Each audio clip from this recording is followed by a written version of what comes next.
জনাব তারেক রহমান, আপনাকে আমাদের অনুষ্ঠানে স্বাগত জানাই। আপনি আমাদের শুভেচ্ছা এবং কৃতজ্ঞতা জানবেন। আরও আছেন জাতীয় নাগরিক পার্টির যুগ্ম আহ্বায়ক ডক্টর তাজনুবা জাবিন। ডক্টর তাজনুবা জাবিন, আপনাকে আমাদের অনুষ্ঠানে স্বাগত জানাই। আপনি আমাদের সাথে যুক্ত হয়েছেন, আর সেই জন্য আমাদের কৃতজ্ঞতাও জানবেন। আমি আপনাকে প্রথমেই যে বিষয়টার দিকে আপনার দৃষ্টি আকর্ষণ করতে চাই, সেটা হচ্ছে যে এনসিপি বা এই যে জাতীয় নাগরিক পার্টি কিভাবে বিএনপির শত্রুতে পরিণত হলো, মানে বিএনপিকে কিভাবে শত্রু গণ্য করতে থাকলো। যেমন আপনাদের একটা জনপ্রিয় বয়ান আমরা এরকম শুনি যে আপনারা 15 বছর কোথায় থাকেন, 15 বছর আপনারা পারেন নাই, কিন্তু 15 বছর যে বিএনপি পারে নাই সেইটার দায় কিন্তু আমাদের সবার। যেমন এই বৈষম্য বিরোধী ছাত্র আন্দোলন যখন জীবনের ঝুঁকি নিয়ে রাস্তায় এসে দাঁড়ালো, তারা যখন মরতে শুরু করেছিল, আপনিও প্ল্যাকার্ড নিয়ে রাস্তায় দাঁড়িয়েছেন, আপনি একজন পেশাজীবী।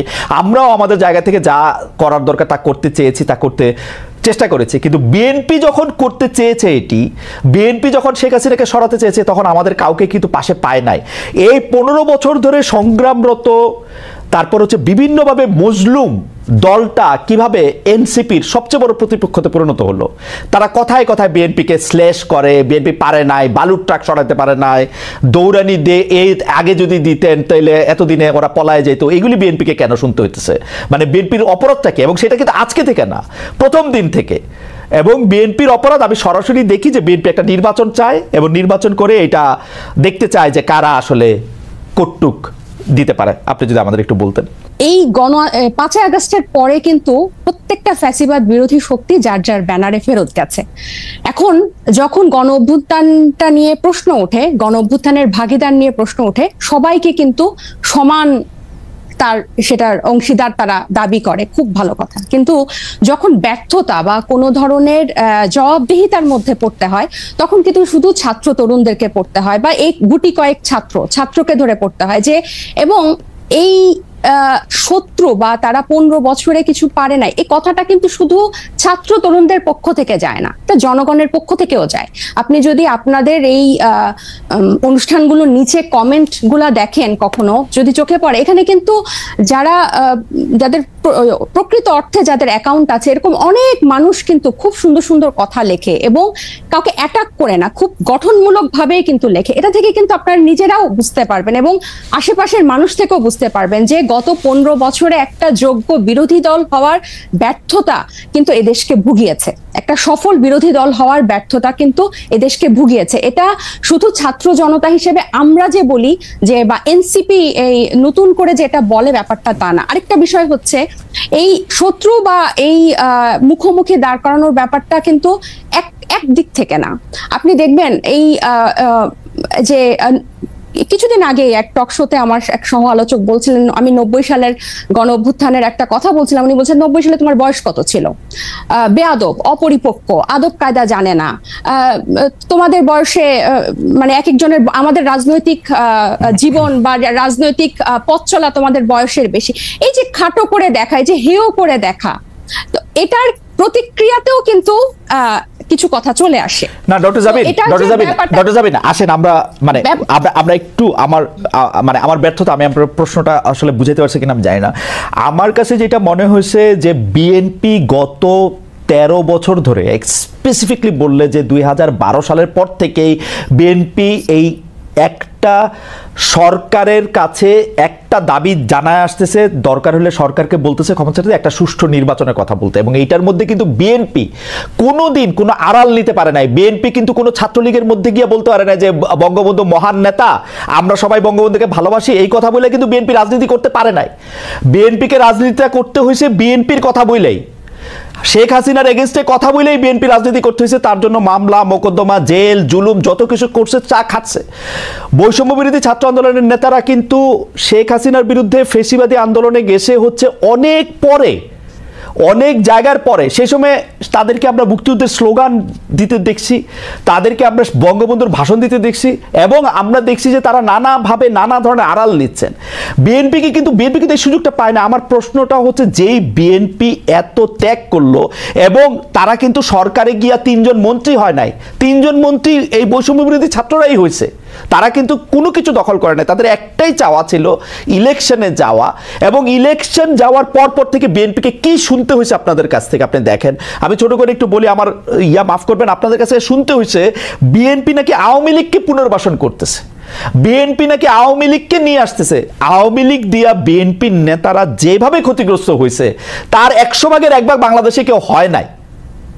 এরপরও বিএনপি কেমনি শত্রু হইল এনসিপির, এইটার কারণটা কি? মানে বিএনপিকে ক্ষমতা থেকে ঠেকানোটা কেন এত জরুরি হয়ে পড়লো? এখানে শত্রুতার প্রশ্ন না খালেদ ভাই। এই যে কেন শুধু সুষ্ঠু নির্বাচনই চেয়েছিল, নির্বাচন কেন্দ্রিক রাজনীতি তারা করেছে।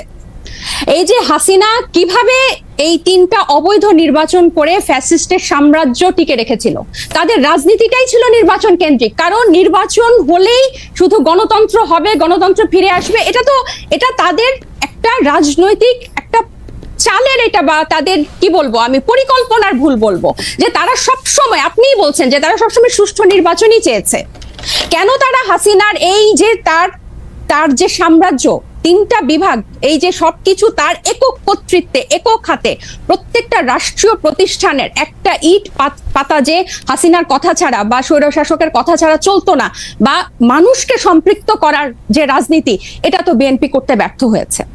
এবং জনগণের কথা না বলে, জনগণ এই যে এখনো তারা যে 31 দফা বলে বলে যেসব গণভোট অসম্ভব বলছে, যেসবে আমরা জনগণকে সম্পৃক্ত করতে চাচ্ছি, বিএনপি আবার সেসব জায়গায় জনগণকে দূরে ঠেলে দিয়ে আবার নির্বাচনের কথা বলছে। এখানে কিন্তু আপনি দেখেন তারা কিন্তু আবার জনগণকে নিজেদের থেকে দূরে সরাচ্ছে। জনগণ কিন্তু তাদেরকে চাচ্ছে, এবং তারা একটা প্রতিষ্ঠিত রাজনৈতিক দল, তারা নির্যাতিত রাজনৈতিক দল। আপনি নিজেই বলছেন যে তারা সব সময় সুষ্ঠু নির্বাচন চেয়েছে। একটা দেশের গণতন্ত্র কি শুধু সুষ্ঠু নির্বাচনের, একমাত্র শুধু সুষ্ঠু নির্বাচনের মধ্যে এই নির্বাচন ব্যবস্থাটা কিরকম, এই নির্বাচনটা দাঁড়িয়ে আছে কিসের উপর? এই যে এই নির্বাচন কমিশনার গুলা, বিচারক এবং প্রত্যেকটা রাষ্ট্রীয় প্রতিষ্ঠান, তাদের মন্ত্রিসভাগুলা কিসের উপর দাঁড়িয়েছে? আইন শৃঙ্খলা বাহিনী, পুলিশ, র্যাব, প্রত্যেকটা গোয়েন্দা বাহিনী কিসের উপর দাঁড়িয়ে আছে?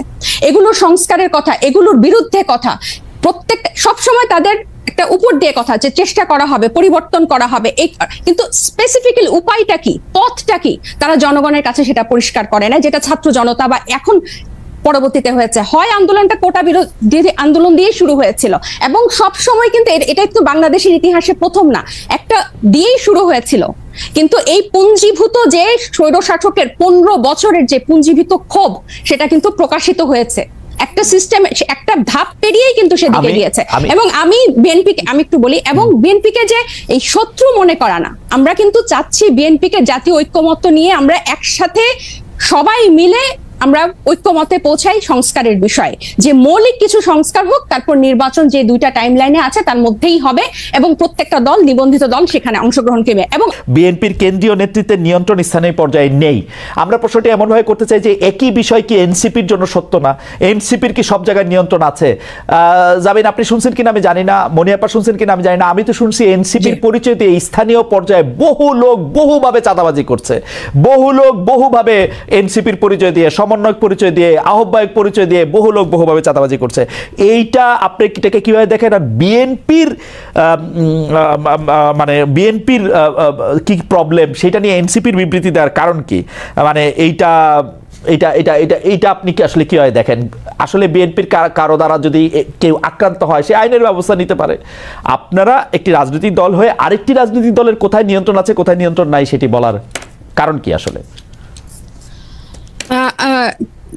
কিছুদিন আগে প্রথম আলোর একটা জরিপ আমি একটু দৃষ্টি আকর্ষণ করতে চাই, যেখানে 7ই আগস্ট 2024 থেকে 31শে মার্চ 2025 পর্যন্ত একটা রিপোর্ট প্রকাশিত হয়েছিল বিএনপি এবং তার সহযোগী অঙ্গ সংগঠনের অপরাধের একটা তালিকা, যেখানে আর্থিক এবং মৌখিক সহিংসতা মানে হুমকি, চাঁদাবাজি, এটা ছিল 372টা, এবং শারীরিক সহিংসতার রেকর্ড ছিল মানে মারামারি, সংঘর্ষ, সেটা ছিল 488টা, এবং মৃত্যু 70টা। এবং এছাড়াও আপনারা জানেন যে হাতিয়ায় আমাদের হান্নান মাসুদের উপর সংঘর্ষ হয়েছে, হামলা হয়েছে, এবং প্রত্যেকটা জায়গায় আপনি যে বললেন এনসিপির অসংখ্য প্রতিনিধি করছে, আমাদের কিন্তু এনসিপির একটা আহ্বায়ক কমিটি ছাড়া আর কোনো জায়গায়, আমাদের নাগরিক কমিটির বিভিন্ন কমিটি ছিল, কিন্তু এনসিপির কোনো জায়গায় এখনো কোনো প্রতিনিধি দেওয়া হয় নাই বা কমিটি দেওয়া হয় নাই। তো যারা অপরাধ করছেন বা যারা এই নাম ভাঙিয়ে, সমন্বয়ক নাম ভাঙিয়ে বা এখানকার আহ্বায়ক নাম ভাঙিয়ে যারা চাঁদাবাজি করছেন, তাদের কিন্তু গ্রেফতারও হচ্ছেন এবং তাদেরকে কিন্তু আইনের আওতায় আনা হচ্ছে। আরেকটা যেটা, এবং এই যে বলছি মানে জনাব সার্জিস আলম আপনাদের একজন নেতা, উনি যে 155টা গাড়ি নিয়ে ওখানে গেছেন, তার আগে হান্নান মাসুদও গাড়ি নিয়ে গেছেন, সেটাতে চাঁদাবাজি করছেন, সেটা অনেকেই বলতেছেন। আপনারা কি এটা তদন্ত করছেন? আপনারা তো এটা বিবৃতি পর্যন্ত দেন নাই। আমরা একটা চিঠি দেখছি ফেসবুকে, আপনাদেরই আরেকজন তাকে একটা প্রশ্ন করেছেন, মনে হচ্ছে যে এটা ছেলে খেলা। একটা লোক 155টা গাড়ি নিয়ে শোডাউন করতেছে, পরে আবার ব্যাখ্যা দিচ্ছে যে এটা তার দাদার টাকা, বাবার টাকা। আপনারা এটা কিছু বলতেছেন না, কোনো রকম তদন্ত করতেছেন না। আপনারা বলতেছেন যে আমরা খালেদ ভাই গত এই ঈদের আগে এই সার্জিসের ব্যাপারটা নিয়ে মনে হয় আমরা যে কয়টা গণমাধ্যমের সাথে কথা বলেছি, টকশোতে গিয়েছি, প্রতিনিয়ত এটা নিয়ে কথা বলেছি এবং এটার প্রশ্ন জবাবদিহি আনুষ্ঠানিক বিবৃতি দিয়েছেন, এনসিপি আনুষ্ঠানিক বিবৃতি দিয়েছে। আমাকে শেষ করতে দেন, আমাকে একটু শেষ করতে দেন। জি, আপনি শেষ করেন। যেখানে যে মানে আমাদের তো শুধু একজন তারেক রহমান নাই যে যিনি কথা বললে ওই কথাটাই মানে বেদবাক্য হবে। আমরা সবাই কিন্তু এখানে যেহেতু এটা একটা কালেকটিভ নেতৃত্বের একটা দল এবং সবাই আমরা বিভিন্ন জায়গায় কথা বলছি, গণমাধ্যমের সাথে কথা বলছি। আমরা বারবার বলেছি যে এই তারা যে পাল্টাপাল্টি বক্তব্য দিয়েছে ফেসবুকে, এটা সম্পূর্ণ তাদের ব্যক্তিগত একটা পোস্ট এবং তারা সেভাবে সেটা হ্যান্ডেল করেছে।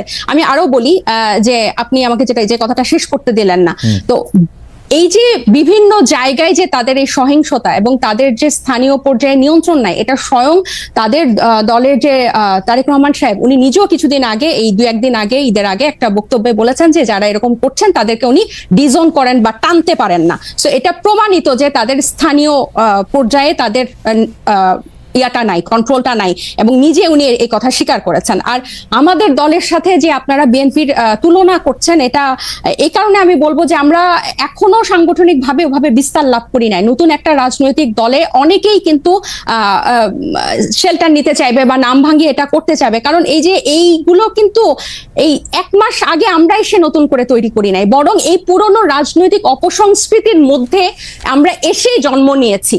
সো এখন আমাদের উপর দায়িত্ব এসব রাজনৈতিক অপসংস্কৃতি পরিষ্কার করা এবং ফেরেশতার মতো বিহেভ করা। সো আমরা কিন্তু অথবা আপনার দায়িত্ব অথবা আপনাদের দায়িত্ব হচ্ছে ওই সংস্কৃতিটারও বেশি করে করা।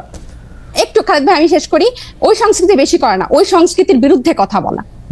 আমরা এই রাজনৈতিক অপসংস্কৃতির বিরুদ্ধেই কথা বলতে চাই এবং এটা শুধু বিরুদ্ধে কথা বলা না, আমরা এটা চর্চাটাও করতে চাই। এবং আপনি যখন বলেন যে গণ অভ্যুত্থান বা আপনারা যখন বলেন যে গণ অভ্যুত্থান এই কোটা বিরোধী আন্দোলন দিয়ে শুরু হয়েছিল, ছাত্রদের ডাকে হয় নাই, এটা গত 15 বছর বিএনপি নির্যাতিত হয়েছে, এটা যেমন সত্য। 24-এর গণ অভ্যুত্থান বৈষম্য বিরোধী ছাত্র আন্দোলনের ব্যানারে হয়েছে, বিএনপি সেই ব্যানারে এসে আন্দোলনে অংশ নিয়েছে, সেটাও সমান পরিমাণ সত্য। এখানে এটা অস্বীকার করে কোনো উপায় নাই। ঠিক একইভাবে গণ অভ্যুত্থানের যেভাবে সবাই হকদার, এই রাজনৈতিক অপসংস্কৃতি দূর করার দায়িত্ব 1 মাস আগে জন্ম নেওয়া একটা দলের যেরকম দায়িত্ব, 47 বছর আগে জন্ম নেওয়া একটা দলের দায়িত্ব। আমরা শুধু একটা বিবৃতি দেই নাই দেখে আপনি আমাদেরকে প্রশ্ন করতে পারেন, কিন্তু একটা বিবৃতি না। আপনার কথা শেষ হইলে আমি একটু বলি, মানে একটা কথা শেষ হইলে আপনি তো বলে যাচ্ছেন, এত সুন্দর চমৎকার কথা বলেন আপনি, আপনাকে শুনতে খুব ভালো লাগতেছে, কিন্তু আপনি যদি আমাকে একটু সময় দিতেন। জি বলেন। আপনি বলতেছেন একটা বিবৃতির কথা। আপনি একটু খেয়াল করে দেখেন, আপনারা 5 স্টার হোটেলে ইফতারি কোথায় করলেন, কে আপনাদের চাঁদা দিল, সেই বিবৃতি সেটা আপনারা বিবৃতিতে জানান নাই। আপনারা রূপায়ণটার মধ্যে 2টা বিল্ডিং ভাড়া করে কেমনে থাকতেছেন, আপনারা এই 8 মাসে আপনারা এটা জবাব দিতে পারেন নাই। আপনাদের শোডাউন করলেন কোত্থেকে গাড়িতে, এটার জবাব আপনারা বিবৃতিতে দিতে পারেন নাই।